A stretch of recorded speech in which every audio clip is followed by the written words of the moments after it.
కూడా ఈరోజు ముక్కోటి వైకుంఠ ఏకాదశి శుభాకాంక్షలు. అందరూ కూడా ఎంతో చక్కగా మొన్న ఆ యొక్క పరమాత్మకి ముత్యాలహారతి పెట్టారు. నిన్న అత్యంత వైభవపేతంగా ఎంతో చక్కగా ఇక్కడ మన గోష్ఠి అందరూ కూడా ఎంతో ఆ స్వామికి అమ్మకి కూడా అద్భుతంగా సారి కార్యక్రమం కూడా చాలా బాగా చేశారు. అట్లాగే ఆ తల్లి మనందరినీ కూడా ఈరోజు 26వ రోజు 26వ పాసురంలోకి తీసుకొచ్చింది. ఏముంటుందంటే మాలే మణివన్న, మాలే అంటే ఈ శబ్దములకు ఆశ్రితుల పట్ల వ్యామోహము సర్వాధిక్యమును కలిగేవాడా, అంటే ఎవరైతే నన్ను శరణం కోరుతారో వారి పట్ల భక్త సులభుడుగా భక్త వత్సలుడుగా ఎంత కిందకైనా దిగి వచ్చేస్తాడనమాట స్వామి. అటువంటి కరుణ కురిపిస్తాడు. మణివన్న ఈ శబ్దానికి సర్వస్వభావమైనట్టు అతి మనోహరమైన ఆకర్షణమైన దివ్యమంగళ విగ్రహం కలవాడా అనియు మాణిక్య స్వభావములు కలవాడా అనియు అర్థము. మేరేయార్ శైవన్గల్ శిష్టాచారమే దీనికి మూర్ధన్య ప్రమాణం. శిష్టాచారం అంటే ఏంటి? ఎప్పుడు ధర్మబద్ధంగా ఉంటాం అన్నమాట. ధర్మబద్ధంగా ఉంటే ధర్మం అంటే మనకి ఎలా తెలుస్తుంది? వేదము ప్రమాణం. వేదము చెప్తుంది మనం మనిషి ఎలా జీవించాలో. వేదాలు తెలియని వాళ్ళకి అందరికీ కూడా అర్థం కావడానికి శ్రీరామచంద్రమూర్తి ఆ పరమాత్మ సాక్షాత్తు ఆ వైకుంఠ వాసుడు ఆ లక్ష్మీనాథుడు ఒక మానవుడుగా పుట్టి ఇలా బ్రతకాలని చూపించాడు అన్నమాట. చెప్తే వినగల చేసి చూపించాడు ఇలా ఉండాలని. రామో విగ్రహ సాధు సత్య పరాక్రమ, ధర్మానికి ఒక బోధ పోస్తే ఒక ఆకారం ఇస్తే అదే రామచంద్రమూర్తి. అట్లాగే జ్ఞానத்தை எல்லாம் நடுங்க భూమి యందు హిరణ్య రావణ కంస దుర్యోధన వంటి ధర్మ విరోధులకు గడగడ వెలుగు పుట్టించే గర్జన చేయవాడా, అంటే వారు అధర్మ మార్గంలో ఉంటారు కాబట్టి అటువంటి వారి గుండెలకు గడగడ రాయించేస్తాడనమాట ఆయన యొక్క శౌర్య పరాక్రమాలతో. పాలన్న వండం పాల యొక్క స్వభావము కలిగినట్టు. పాలు ఎలా ఉంటాయి? స్వచ్ఛంగా ఉంటాయి. అటువంటి మన స్వామి పాంచశల్యమే పోల్వన శంఖంగల్. దీని ధ్వని గంభీరమైనది. దేని ధ్వని? పాంచజన్యం. స్వామివారి యొక్క శంఖం యొక్క ధ్వని గంభీరమైనమాట. శత్రువుల యొక్క గుండెల్లోకి దడదడలాడిస్తుంది.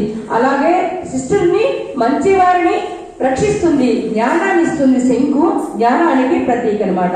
దీని స్పర్శ చేత మాత్రమే జ్ఞానం వస్తుంది. అప్పుడు చిన్న పిల్లవాడు 5 సంవత్సరాల పిల్లవాడు ఆ ధ్రువుడికి అలా శిరస్సును తాగించగానే జ్ఞానంతో స్వామి అత్యంత వైభవంగా స్తోత్రం చేస్తాడు కదా, అటువంటి జ్ఞానప్రదాయని ఆ శంకు. అలాగే కోయపాడుడై ఎనవే సలంబరయే పల్లంటి సీపారే మంగళాశాసనలు పాడువాడు కావలను. మాకు అంటే ఆ తల్లి గోష్ఠంతా కూడా ఇవన్నీ అడుగుతుంది అన్నమాట. కోల విளకే అందమైన దీపము కావాలను, కొడియే శేషత్వ లక్షణమైన కైంకర్యము కావాలని తెలుపుతున్నది. వితానమే చాందిని కావాలి. ఆలినియా నీవు అగటగా పెట్టిన సమర్థుడు కదా అరుడు, ఇవన్నీ కూడా ప్రసాదింపు స్వామి అని చెప్పేసి అడుగుతుంది. మన స్వామి చక్కగా ఇవన్నీ కూడా ఇంత గానం చేస్తున్నారు. మీరందరూ ఇంత చలిలో పడి వచ్చారు, ఇంత మంచిలో పడి నా కోసం వచ్చారు, ఎందుకు వచ్చారా మీరు అని చెప్పేసి స్వామి అడుగుతుంటే, స్వామి మేము నిన్ను పొందడానికి కాచార్య వ్రతం చేస్తున్నాం కదా, ఆ కాచార్య వ్రతాన్ని చేసుకున్నటువంటి సామగ్రి అంతా కూడా మాకు కావాలంటే మీకు ఏం కావాలో చెప్పమంటే అప్పుడు ఆండాళ్ళ తల్లి గోష్ఠంతా కూడా చెప్తుంది. పాంచజన్యం లాంటి శంఖం కావాలి అని చెప్పి చెప్తుంది. పాంచజన్యం లాంటి శంఖం ఎక్కడ ఉంటుంది? ఎక్కడ ఉండదు, మన పరమాత్మ దగ్గర మాత్రమే ఉంటుంది. అలాగే పెద్ద పరా అనే వాద్యం కావాలి. పరా అనే వాద్యం ఏంటి? ఫస్ట్ నుంచి కూడా మనకి చెప్తుంది పరా పరా అని చెప్పేసి. ఈ పర అంటే ఏంటంటే మంగళ వాయిద్యం వాయించినటువంటి ఈ వ్రతానికి కావలసినటువంటి ఒక మంగళ వాయిద్యం వాయించినటువంటి వస్తువు అనమాట. అది ఒక వస్తువు. ఇలా మామూలుగా మంగళ వాయిద్యాలు వాయిస్తారు అలాంటి వస్తువు. అంతేకాకుండా తత్వత పరిశీలన చేస్తే పరమపదాన్ని చేరుకోవడమే ప్రతి జీవి యొక్క లక్ష్యం అనమాట. ఆ పరమపదం చేరుకునే వరకు ఇలా తిరుగుతూ ఉండాల్సిందే. పునరభిజనం మరణం పునరభిజననే పునరభిమరణే జఠరశైలం. వస్తుంటాం, పుడుతూ ఉంటాం, ఈ కాలచక్రంలో పడి ఇలా తిరుగుతూ ఉండవలసిందే. మన యొక్క కర్మలను బట్టి ఉపాధిస్తాడు స్వామి. కర్మ చేసే అధికారం మాత్రమే ఇస్తాడు, ఫలితము ఆయన ఇస్తాడు అన్నమాట. ఇచ్చిన తర్వాత మనం ఎటువంటి ఉపాధిలో ఉండాలో ఆయన నిర్ణయం చేస్తాడు. అలాగే ఆ స్వామి ఇంకా ఏం చెప్తున్నారంటే మంగళ ద్వీపాలు కావాలి, మళ్ళీ ధ్వజాలు కావాలి. ఎందుకంటే మేము నీ మారాలని గుర్తు అనమాట. ధ్వజాలు కావాలి, మేలుకట్లు కావాలి. అంటే ఆదిశేషుడు లాగా ఎలా గొడుగుగా పడతారో అలాంటి మేలుకట్లు కావాలి.